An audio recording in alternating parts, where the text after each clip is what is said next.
Man, I would love to build more landing pages.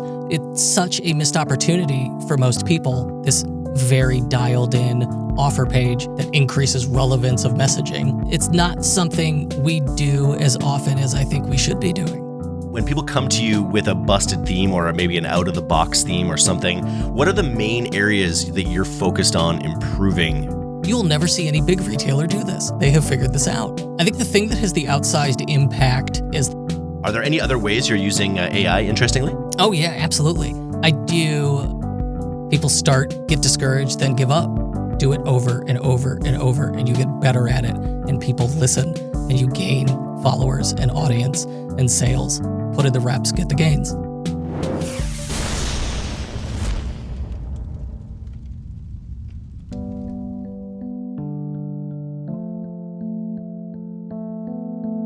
Ready to rapidly generate winning ad ideas in 2025? Motion, the creative analytics and research platform used by brands like Hexclad, Viore, True Classic, and Jones Road Beauty, just released their explosive new report on what really works with meta ad creative.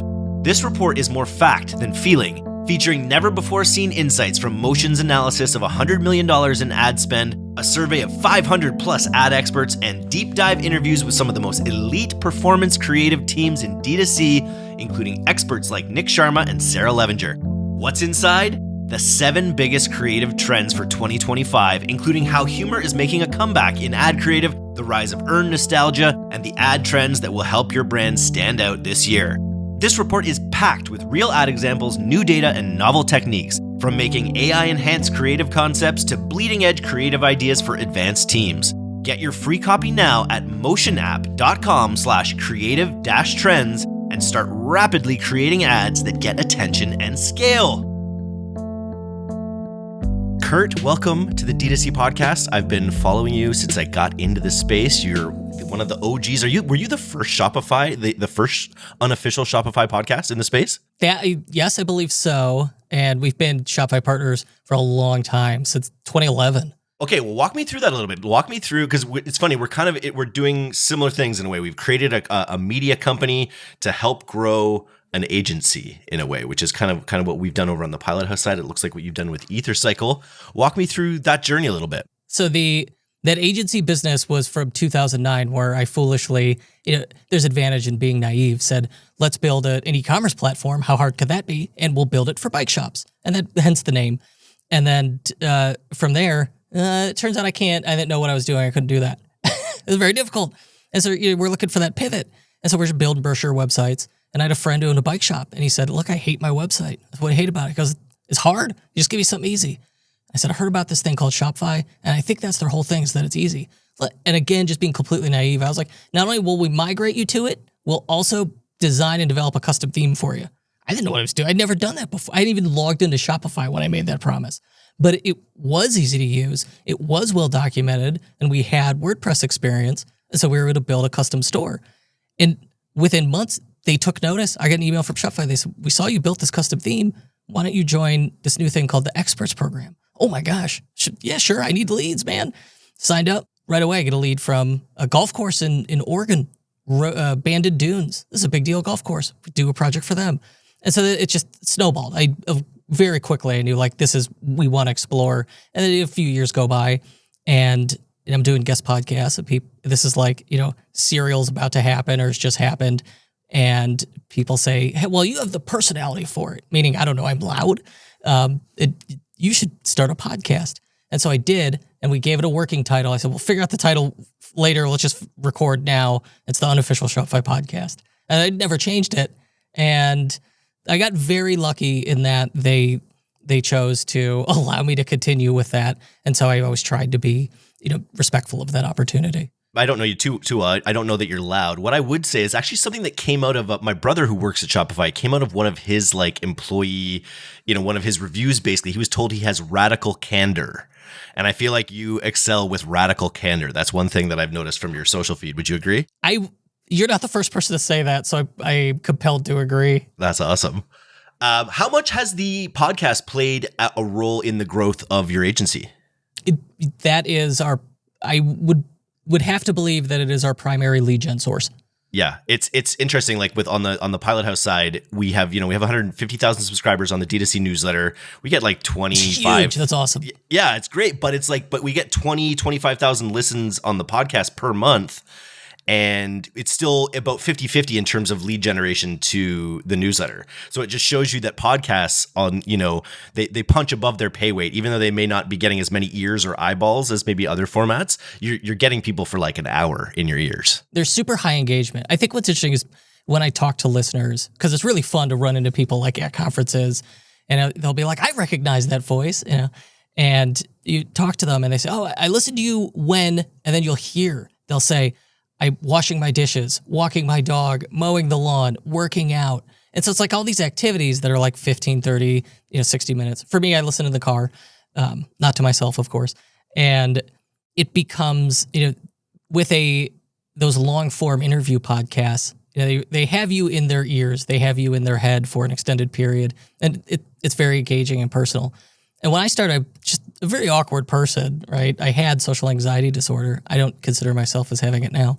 And that helped me a lot because when I talked to those people who had listened to the podcast, they knew what I was about. They knew what I was like. They felt as though they knew me. That's what they would say. Oh, I feel like I know you. This might sound weird, but I feel like I know you. I get that. And that was a big advantage, for me, because now it's not awkward. Now it's not weird.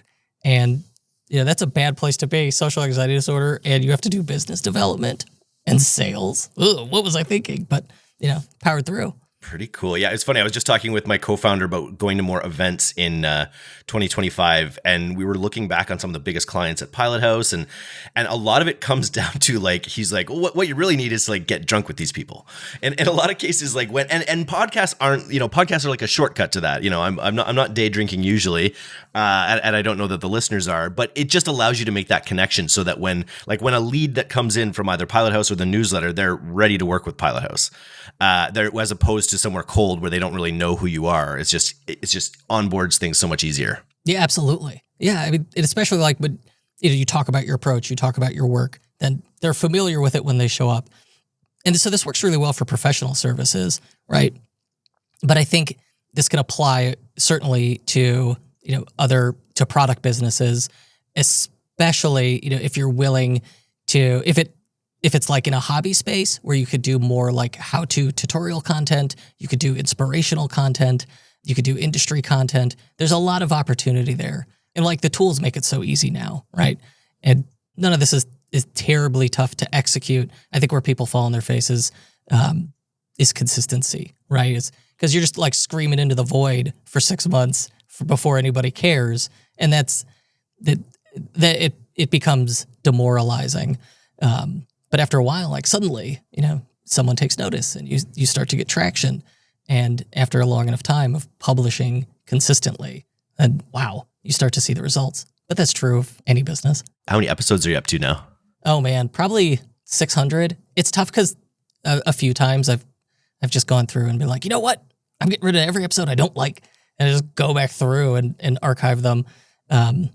And then the other mistake I made was once deleting about 100 episodes. And what I did not realize is I would obliterate the historical analytics data when I did that. And so at this point, I no longer have any idea how many total downloads the podcast has. I just know it's probably north of 3 million IAB certified. Unbelievable. Well, congrats on that.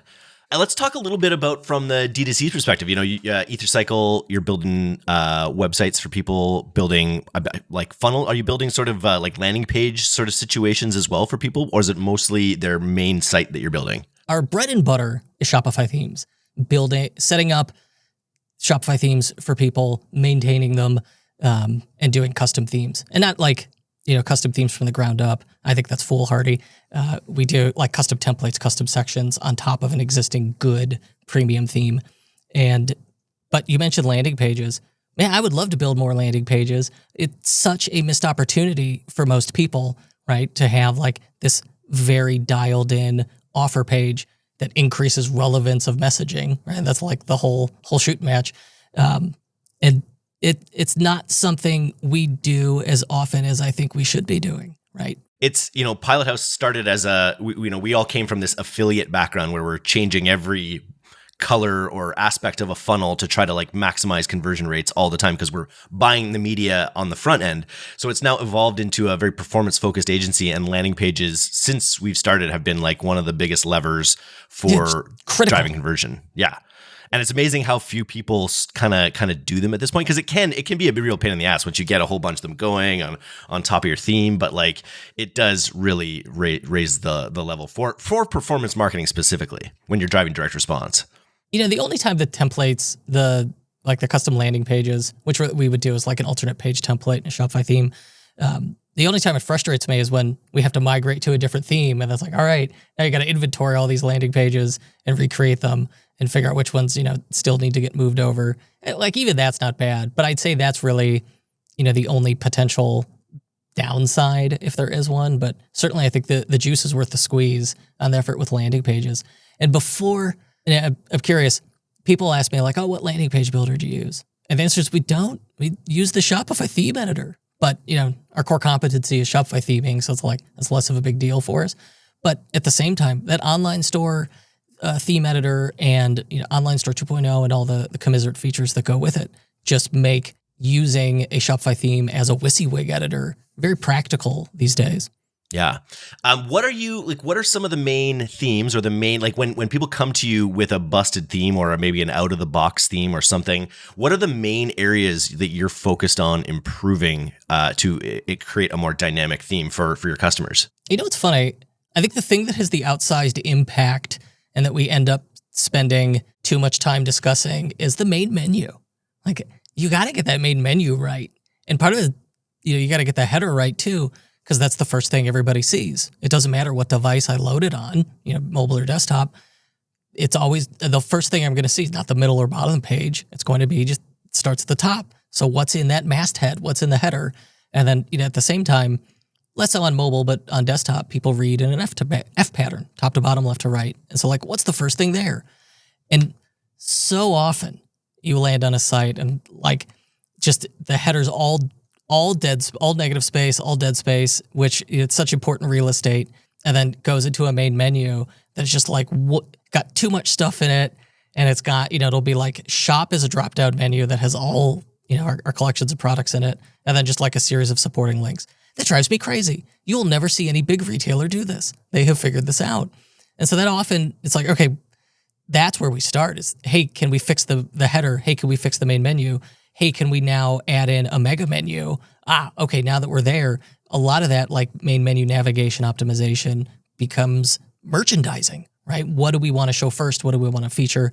What label, conversion rate optimization, how do people discuss these products? What labels do they use? And so very much pulling a thread on a sweater, it's nuanced and you could go as deep as you want on it, but it's iterative. It doesn't have to be perfect. It just has to be better than it was. And it's brand dependent too. I remember talking to Sean McGinnis at Kuru when he kind of came in there and really, their CEO wanted them to become a very brand focused shoe, whereas in the past they'd been a problem focused shoe. This is to fix back pain. And so they kind of scrapped a little bit of the pie in the sky belief about everyone's going to buy this shoe because of its silhouette and its brand, and they went back into organizing their site through very problem aware sort of headings to help people find things, which I think is going to vary brand to brand depending on your SKUs. But I think just that info architecture is supremely important as well, eh? Absolutely. And I think for the brand owner, the merchant, whoever is responsible for it, it's just tough because they're very close to it. Does it make sense to you? Well, that doesn't mean it makes sense to the customer necessarily. And I think that's why there is an outsized impact on success for brands that speak face-to-face directly to their customers as often as possible. It's in my own interviews with merchant entrepreneurs, it is consistent that the folks that talk to their customers at events, right, in person, have just more success overall, and I think faster. And it's because they discover where they're wrong. At the start of the brand, I'm customer number one, and I'm building for a pain or problem I had. That's generally how these entrepreneurial stories go, and that's fine. But as it evolves, you aren't your customer anymore. It ceases to be the case. And so I think there's a lot of advantage for business growth, for e-com, for conversion rate optimization, in just being a people, just talking to your customers. Yeah, 100%. What are there? I'm just curious. You're very closely tied to Shopify. You're on the inside circle there. What are some of the big? And I know they're constantly rolling out changes, improvements. What were some of the biggest improvements that you think Shopify made to their platform in the past year or a couple years? For sure, bundles, right? Like sometimes it's just there'll be a feature that an app solves, but it's clunky, and sometimes getting native support for it or better support for it where like the apps could do a better job just makes your life easier. And it could be difficult to appreciate because of the timeline. Like think about Shopify Functions. Shopify Functions lets replace a script editor, can transform things in the cart, but that has been available for quite some time. And then only more recently do we see it become incredibly useful. An example, like, we use Rebuy a lot for their smart cart. And my favorite type of promo, free gift with purchase. Rebuy can handle that. But in the past, I got to figure out how I'm going to handle the discount. Rebuy can only add the item to cart. Well, now Shopify Functions has been around a while. Rebuy can automatically do my discounting with Functions. Oh, so even though they announced that thing a while ago, it was quite some time before this incredibly convenient thing popped up as available to me inside, a third-party app that I love dearly. And so I think when they announce features, merchants or end users, like me, power user, aren't necessarily going to realize the benefit as it's described to them until you see it in action implemented by someone else 12 months later. But yeah, like so much has changed around improving the checkout experience for the customer and improving managing the darn thing for the merchant or, agency, partner, technical developer, whatever. One-page checkout has been around for a while now, I guess since like 2023. Do they have a seamless, does everyone have the same checkout experience now on Shopify, or is still some of them are stepped out over one or two steps and one of them are one page? Well, I think at this point, everybody could choose one page or 3-page. Yeah. All I ever see is one page. It defaults to one page. I always just set it to one page. I think if you were to split test it, I don't know what difference it really makes, 1-page or 3-page. I mean, they had their own like consulting group that said like, hey, this absolutely does improve things. But I think in practice, it was a thing people really wanted, but I don't think it was quite as impactful as one would hope. Interesting. You mentioned Rebuy. What else do you have as your sort of trusted go-to apps that you recommend? My favorite, the one I've used the most, is probably Matrixify. Just like not sexy at all. What does it do? Matrixify, formerly Excelify, lets you export and import almost anything, any property entity in Shopify as a spreadsheet. And so it's good for bulk editing. But where the magic really happens is I have ChatGPT running inside Google Sheets. And so then I could export an entire product catalog and then have ChatGPT act on it. Be like, hey, you're going to rewrite, I need a short tagline in a new meta field. And ChatGPT, you're going to rewrite that because now it can access, it can see the title, it can see the description, it's got its prompt. I can have it automate writing 1,000 of these things in 10 minutes for me. Just huge time savings, and enabling us to do things that either, I would have to hire someone like a data entry person to handle and a copy editor, like stuff that took weeks before can now be done in hours. And, without Matrixify, you wouldn't be able to do it. That's wild. Yeah, that was one of my questions too, are ways that you're using AI. I was just talking to a friend who works in the legal field, and while it's still touch and go with hallucinations and issues that you may have, you always have to double check, like it's going to radically change the legal profession in the next few years for the firms that are able to leverage this, leverage AI and get work done 10 or 100 times faster than they normally would. And that'll kind of, pan out in their billings. The same thing will be true to some extent for people in our industry as well. Are there any other ways you're using AI, interestingly? Oh, yeah, absolutely. I do. I build custom GPTs as quick utilities. And custom GPT, you really think of it as like, rather than start with a clean ChatGPT window where you have to prompt it, the custom GPT just kind of lets you preload the prompt and the files. So it's always got the context of what you're doing. And so I have one I call it my sales coach. And I use that for any business development. It has past proposals. It has very clear instructions on what I want. I use a few as dedicated advisors. I assign them CTO role and CMO role and a PR role and a copy editor role and an SEO role. And so being able to go back to those preloaded custom GPTs and just quickly have it answer a question, edit something for me, advise on something. It's very useful. Like before, I have one called I call it the tone shifter, and I just take any tweet I'm thinking about, I drop it in quotes, and it immediately gives it back to me, rewritten in the styles of 7 or 8 different publications. It's like, here's how this would look if Vice wrote it, BuzzFeed wrote it, NPR, New York Times, WAPO. And so I have these very different editorial styles. And so I really like it I don't like it for coming up with original content. I don't think it's good at that. But I do like it for organizing my thoughts, for editing, for ideation, very quickly. That I find the output is tremendously useful. I use it on the podcast quite a bit just for, we do the pre-interview and I feed the pre-interview script into ChatGPT, and then I feed the post once the final interview's done. I feed that in just for the, like the SEO optimized blurb that you put on wherever you're hosting.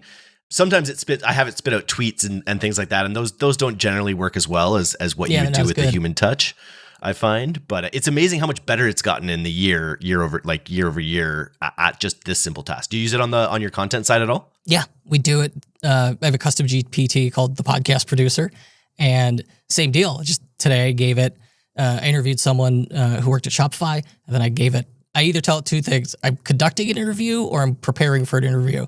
And the preparing for an interview, like you said, is like it'll generate the outline for me based on a pre-interview or research.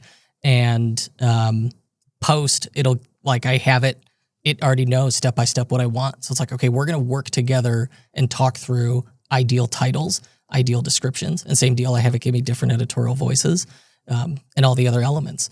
And it's just huge time savings and wonderful for being able to play creatively. In the past, it's like it could take you hours and not get as good a result. Whereas now I could kind of shotgun approach and then piece it together.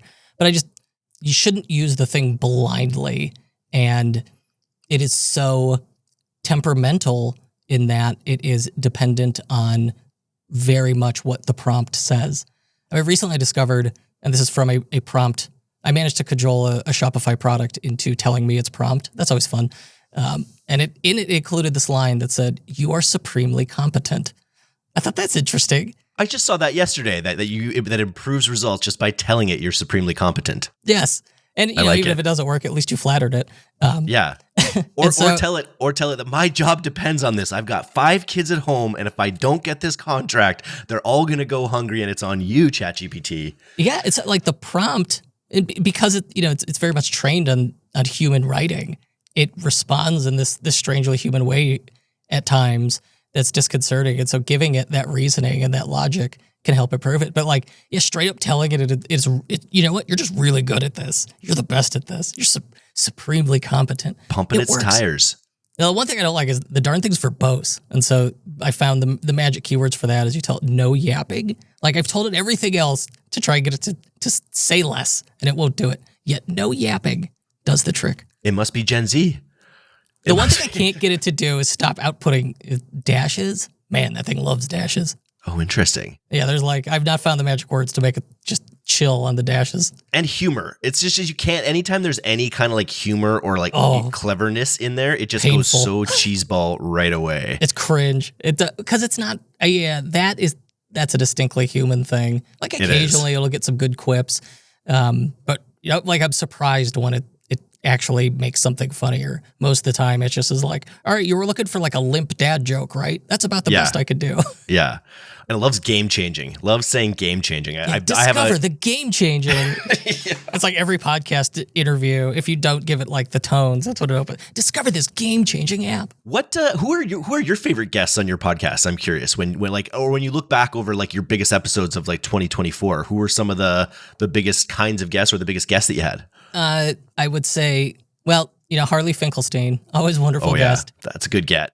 The most fun episodes for me are we call it the man on the street interviews, where I'll go to a conference or an event and then just interview a series of people there.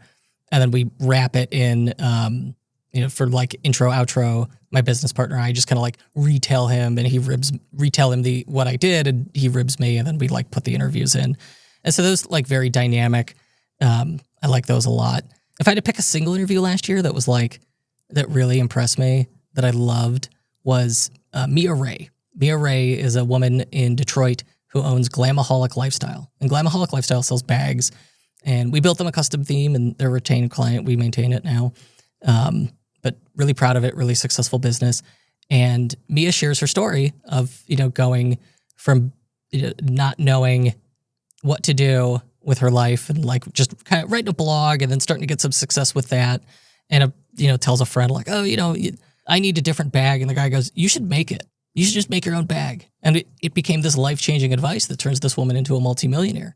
And she's really funny, and people really connected with her in a way that I've never seen before. Mia Ray is in Glamaholic Lifestyle. That's probably the one I'm most proud of from last year. I think it's my favorite part about doing a podcast is you just get to meet all these people, whether it's their business or their career. They're kind of on fire and really excited about what they're doing, which you kind of take for granted that like not everyone out there working in the government or working wherever is this jazzed about the space and like what they're doing. So I feel like it's an infectious energy when you get to talk to all these people that are super excited. It is. I mean, I view it as two things. One, it's a Trojan horse. You now have something of value to offer people you want to talk to. And so if I encounter someone interesting, and truthfully, it's people I follow on Twitter, often I DM them and say, hey, I would love to talk to you for an hour on my podcast. And, it's got this reach. And so like you're not wasting their time, but in reality, the audience is hearing my continuing education, right? I have things I want to learn, and I view the persona I'm playing as a podcast host as useful idiot. I need to be curious but ignorant, and then they educate me, and by the end, we've all learned something together. Sometimes I am that idiot. Other times I am playing it. But no matter what, it's my continuing education, and it's a ton of fun. Totally agreed. We're talking about doing the man on the street style interview things at some of these upcoming shows, maybe for some social content, maybe for the podcast. But I'm excited just because it's like in those moments, whether I'm hungover or on the floor or whatever, but like floor interactions can be quite fun. Like getting everyone out of their comfort zone, away from their home, in person. I feel like that style of content could be quite fun. Oh, it absolutely is. I found we use those wireless lav mics from DJI. Those are nice. Make things easy to plug right into your phone. And then the tough part is, man, like for me, I go solo. And then I just grab somebody, and then I grab somebody else, go, hey, can you hold this camera? Just hold my phone, and good to go. Perfect. So when we did the pre-interview, we were just heading into Q4. We talked a little bit about some of the things you were seeing. What was your sentiment for Q4 of 2024 this year? Was kind of same old? Was it decreased? Was it increasing? What did you see? So it always depends on the vertical. It depends on the brand. But I think overall, I would have been happy with things stayed flat. I think that may have been typical, but it surprised me how many people did better year over year, and a few that like just really ran with it. That was impressive. One of the bigger successes we saw was MKC Montana Knife Company. Oh yeah. They were looking at like, hey, we want to sell out in a day, and it was like something like 5 minutes. I mean, it was just like an incredibly short window that their Black Friday sale started and then immediately sold through, and that I had never seen anything like before. But, that's like one of those just outsized, exceptional businesses. Or like Glamaholic Lifestyle did a pop-up shop in a Detroit mall. And so they had, this in-store experience for the first time and ran it with Shopify. And so that was also cool to see. Two great examples of people that have real tribes, like incredibly loyal communities.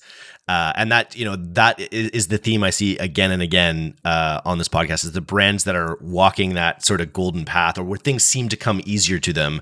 It's because they've just done so much legwork at building up this like ravenously interested community. So it's a pull, not a push. You used to be able to push people into what you wanted them to do with ads a little bit more, but I feel like it's just so much easier when they just kind of come in on their own. Well, I think it's the brands that lead the pack have a mastery of storytelling, right?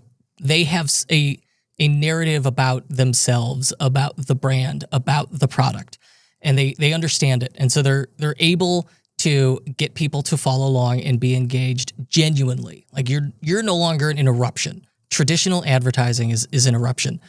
When they're engaged organically, they want to hear from you. So that's when things change. That's where you get, situations like Glamaholic or like Montana Knife Company, where just every product drop sells out. And it's easy to look at it and go like, well, they just send one email and it sells out every time. I can't do that. But you're not seeing that like that one email was, the last in the series. Everything up to that was the product launch, and that's like a weekly cadence these people are doing.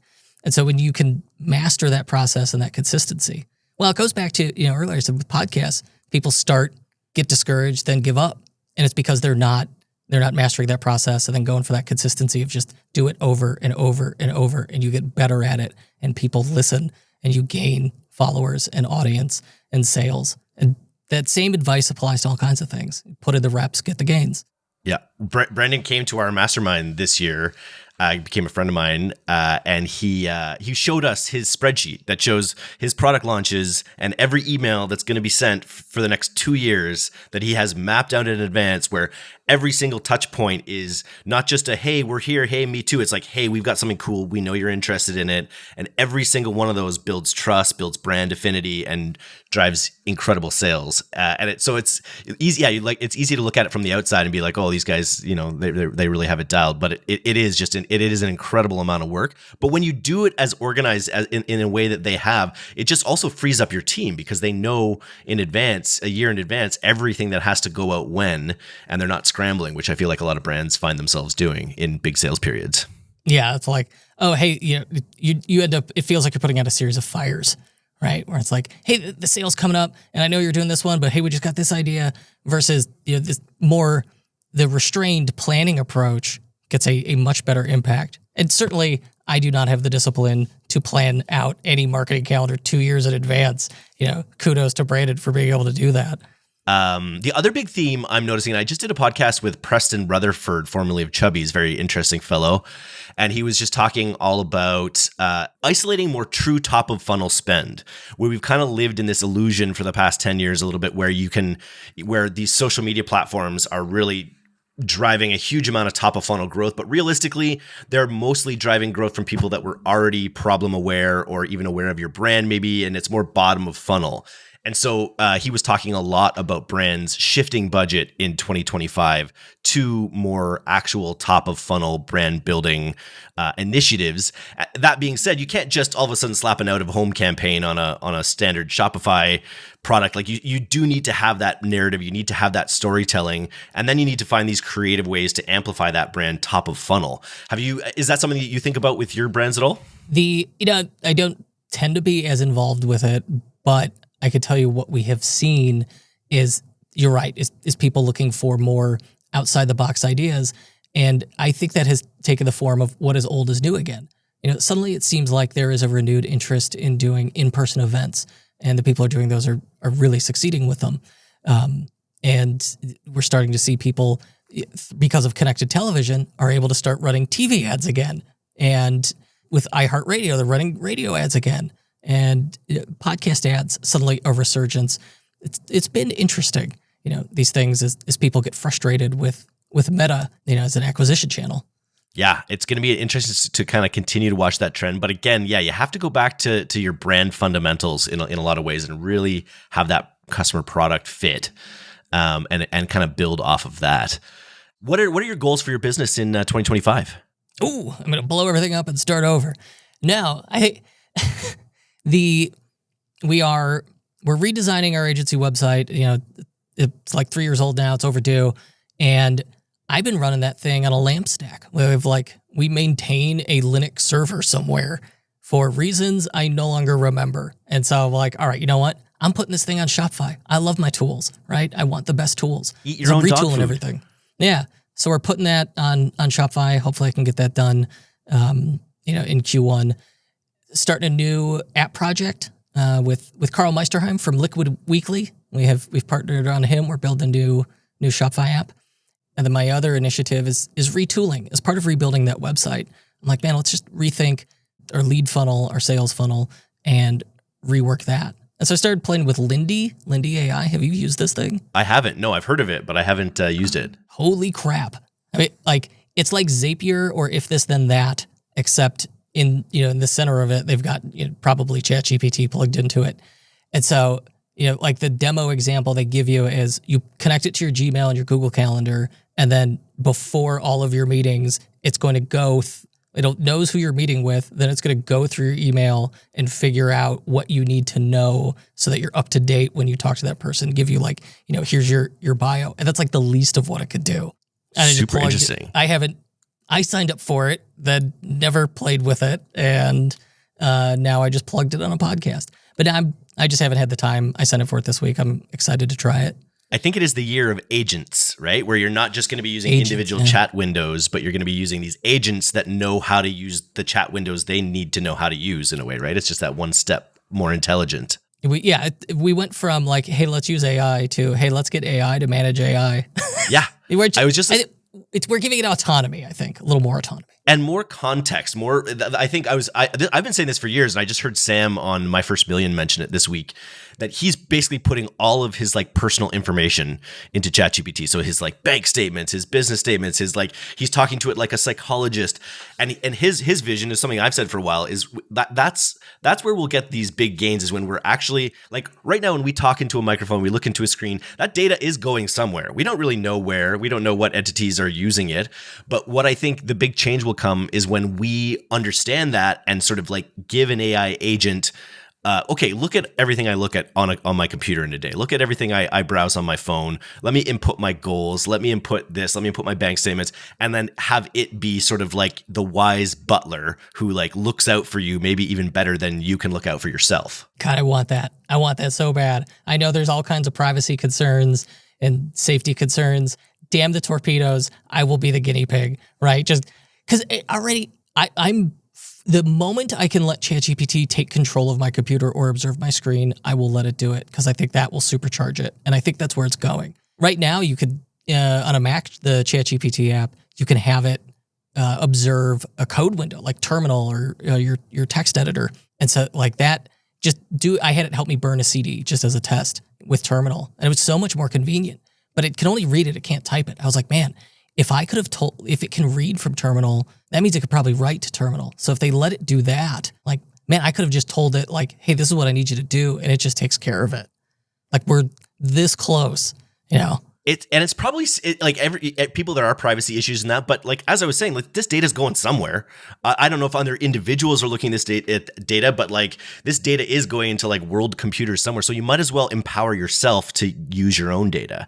And I think that's where we're going even broader whenever this financial system changes, or we go into some sort of crypto future. All of that data is going to be in play in some ways. I'm just always excited for what an amazing time to be alive right now. It is. There's that meme that's got Captain Barbados from Pirates of the Caribbean, and he says, and it says, start believing in cyberpunk dystopias. You're in one, and man, it has never been more true. Like, yeah, it's a little weird. It's not all good, right? Dystopia, but I'm excited about a sci-fi future. Like it's incredible. Like it's not flying cars, it's AI. I learned about this the other day too, because you got steampunk. We don't want steampunk. We don't want to go to like gears and water being everywhere and old derby hats. But if you ever look up solar punk, a lot of goggles. We don't need goggles. Look up solar punk, because solar punk is like a future where we sort of like we keep technology in service of us as opposed to being slaves of it, and we integrate nature and we do all these things. It's like as we're in the throes of this like utopia dystopia we're creating, like let's keep solar punk in mind, because it could be a nicer option than being than Snowpiercer. That like just neon soaked Blade Runner aesthetic. Yeah, that's why does it always have to be rainy? That's how it's perpetually night. Well, Kurt, I want to thank you for coming on the DTC podcast today. I think everyone should go check out EtherCycle. If you're not a listener of the unofficial Shopify podcast, that was the first thing I noticed that I don't have that I like about your podcast. I like that you and your co-host give each other shit to start a lot of the episodes. I feel like that's a nice touch. The episodes with him are a lot of fun. And it's humanizing, right? Yeah, when you're teaching, when you have a podcast that's like educational, it can sometimes feel like, take your medicine a little bit, which sometimes can make it a little bit harder to grow. So having those elements of that more casual banter, I feel like people like. Yeah, that was the thing we started over the pandemic. And at that time, we did it like much more consistently. Now, just as we need it. But yeah, those are always fun. I wanted to ask briefly too, what area are you innovating in for the app that you're building? I don't know if you can speak about it too much, but what area are you looking to innovate? Well, my favorite kind of promotion is free gift with purchase. And so I'm always, it's a thing I talk a lot about. It's a thing I do a lot, setting up free gift with purchase campaigns and promos. And I want a better way to do it. I want like the one right way to do it. And so I'm putting my money where my mouth is, and we're going to build it. That's so cool. Why do you like free gift with purchase so much? Because I want to be able to discount. I want to be able to provide additional value to customers who are willing to spend more. And that's like the great thing about free gift with purchase. You could do that without devaluing the brand. Like no one, especially apparel brands, don't want to get into that cycle of discount, decrease margin, and suddenly they end up in this death spiral. Free gift with purchase lets you do discounting where your one product is getting 100% off, right? But it's tied to a average order value. It's almost always like spend X, get Y, or like buy any, 2 products, get this free gift. And so it doesn't impact the brand in the same way. And I think it's exciting for the customer. And I love when it's like a mystery item. It's like, hey, you're going to get like we work with Hoonigan, an automotive apparel lifestyle brand, and they'll often do like mystery pins, and people go nuts for those pins collecting them. Like there's a few that go for several hundred on eBay now. That just blows my mind. Little aftermarket. Big fan of FGWP. That's cool. I like the best story that I recall from free gift with purchase was the football phone from Sports Illustrated. When you subscribe to Sports Illustrated, you got a football phone, and then people just went nuts for this football phone. They're like, I guess I'll get the subscription to Sports Illustrated, but do I get that football phone? Banks used to do it, where it'd be like, we're similar ages. When we were kids, it'd be like, you open a bank account and you get a tape recorder, and people would do it. I think I remember from a Michael Moore movie, there was some place in the States giving away guns for starting up a bank account as well. So there's a wide range of free gift with purchase you can attain. Well, Kurt, man, good luck in 2025. Great connecting, and we'll see you at one of these events. We can interview each other, man, on the street. I would love to. Eric, thank you so much.